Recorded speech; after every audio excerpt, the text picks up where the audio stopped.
let's look at a value stock ETF. First off, read this disclaimer carefully. And of course, like, subscribe, share, and comment.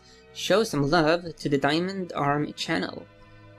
We will look at specific strategies, and in this instance, we definitively want some value. Distance from the 52-week low, 52-week high.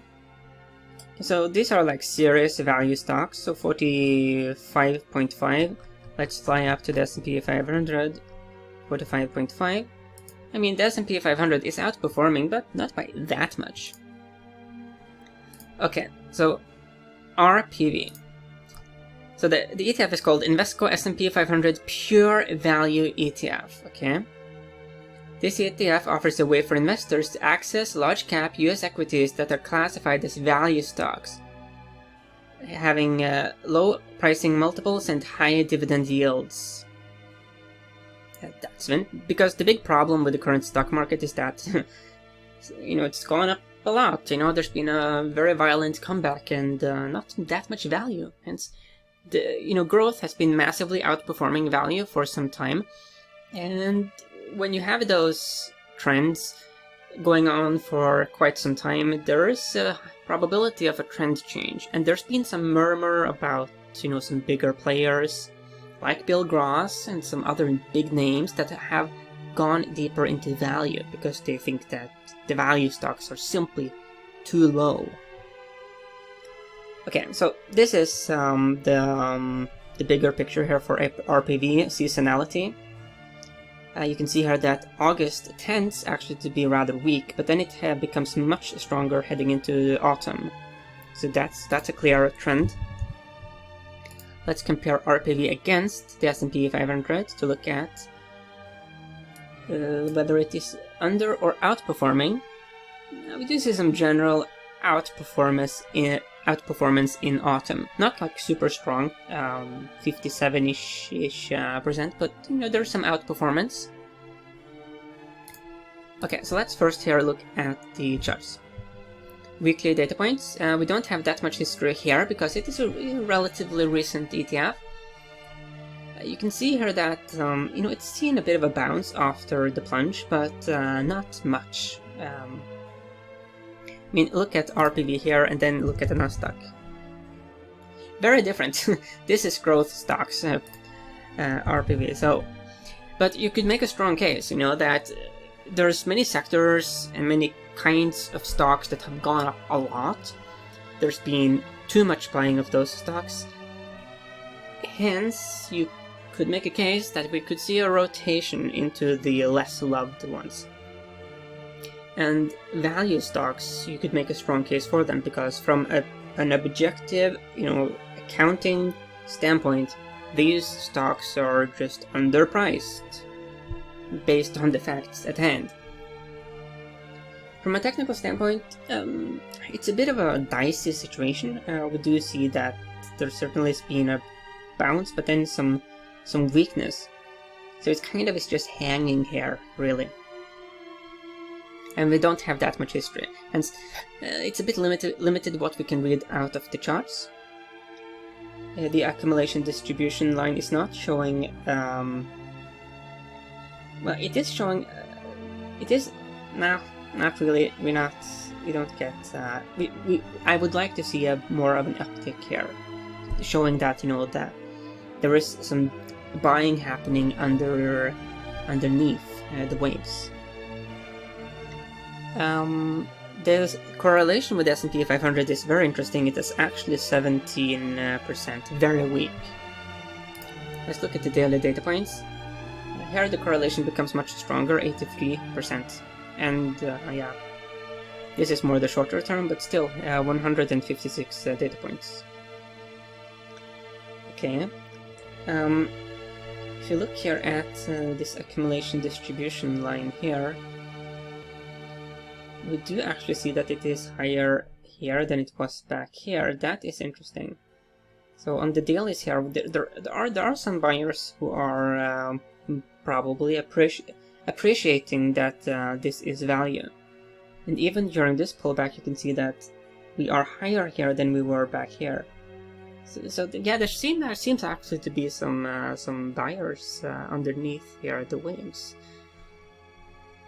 Not like in a major way, but in a meaningful way. That's interesting. Okay. Let's look at some other numbers. Options are available. It is shortable. Year-to-date performance is dismal, minus 29%. Okay, so let's look a bit deeper at this ETF. Okay. So expense ratio 0.35. That's okay. Now let's look at dividend and valuation, and here it is. Okay, so the PE is really good. It is the best PE. 6.8. That's a very good PE. That's value compared to the fact that Innovative Technology ETF, which has a 42 PE, this is really good value. Looking at the dividend, that's also really good. You can see here that it has a 3% dividend, 3.2. The only one that is better is the Deep Value ETF. This one had, if we go at the dividend and valuation, you can see that it actually has a lower PE than Rpv and a significantly higher dividend. As the Deep Value ETF, it is an interesting alternative to the Rpv. The reason why I focused on Rpv is because if you do look at the assets under management, $22 million US, and the volume, it is very light on volume. So if you are going to use the Deep Value ETF as an alternative, you just have to take that into account. If you look at Rpv here, then you can see that the volume is 194,000. and the assets under management is $572 million US. But clearly, this ETF it has a higher dividend and better value. Let's look at some of the fund flows the last 6 months. Well, let's look at the holdings. You get Berkshire Hathaway, Warren Buffett's company, you got Kroger, Ford, MetLife, AmerisourceBergen, Marathon Petroleum. Interesting companies here. Financials is dominating a bit, but not by much. You have a general mix here of sectors. Nice. Also quite mixed when it comes to market cap, though large caps are the biggest one. Yeah, all things considered, this is an interesting ETF. Let's also just look at Deep while we are at it. What was the ticker here? It was Deep. Okay, so Deep. Okay. Okay. DVP. Oh, I'm very confused now. Because here it says that the ticker is Deep. This is one of the issues with ETFs that are less liquid, is that they can be more difficult to find. Here it says that the ticker is Deep. Okay, yeah, okay. I think I would prefer Rpv because the charts are available.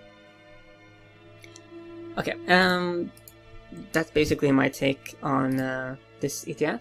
I do think that value stocks are interesting, but because value stocks have been underperforming for some time, and I am all about letting the trend be your friend, I would want to get into value stocks like this ETF when they show themselves to have some buyers stepping in. I want to see the trend start to move in the favor of value. But that trend shift from growth to value is something to keep on your horizon, because it's being talked more and more about, and it makes sense. I mean, because these are value stocks based on objective accounting standards. Okay, so this isn't like someone's opinion. This is like math. Okay. There's that. Let's look at some companies. Let's look at Huntington Bank. Okay, not ETF, but here Huntington Bank shares. Weekly data points. Okay, so we do have lower highs and lower lows in the big giga picture. That's a downtrend. So this one, it looks, yeah, I don't like the overall weakness here. Yeah, if it had used these levels as support, I would be more bullish, but it just slashed through them, so it's a little bit dicey. Let's use US Bank Corp. Bank Corp. Yeah, here we have an uptrend. Due to the contagion, we did see a major pullback on this one. It did, however, go back to some prior major buying zones. That's interesting. So there's basically been a lot of volume at these levels. It's interesting. And one of the sectors that, you know, we could see some migration, you know, based on sector rotations, it would be, you know, the financials, because if you look here at XLF, so here I have the XLF after, you know, the major pullback. It is not that strong. Compare it to the XLK, all-time highs, XLI, consumer discretionary, all-time highs. Let's look at XLP. I think I typed XLP. Not all-time highs, but strong. Let's XLB at the basic materials, heading into some resistance. But, you know, there's been some strength, at least vis-a-vis the financials. Oops, XLI, like that. Yeah, this one, you know, it's been fighting a bit, but, you know, underperforming some of the other sectors. XLH, what is that? No, it's not that. XLV. That is healthcare, all-time high. Let's go to XLU. Been underperforming, so that's also one of those to look out for. Maybe there could be some sector rotation. Let's look at the VNQ. That's real estate. I think the real estate is a bit risky because of a lot of these companies are they are in the commercial real estate space. I mean, there's a lot of talk about, you know, companies not wanting to have a bunch of people showing up at the office. Maybe they should work more from home, and that would be bearish. I think we've gone through most of the sectors now. Yeah. Look at XOP. Yeah, quite weak. So the XOP is also one of those that will, even though the long-term picture is very bad and bearish, there could be some rotation. Let's finally look at Kraft Heinz. Okay, Kraft. Yeah, see, like that. Yeah, and I mean, this is a bit rounding bottom-ish. It's not, well, it's not really a rounding bottom, but it is that kind of pattern where you go from bears controlling to now a much more even battle, and the bulls starting to win out. So, interesting. Okay. Whatever you do, of course, don't fight the trend, and may the trend be with you.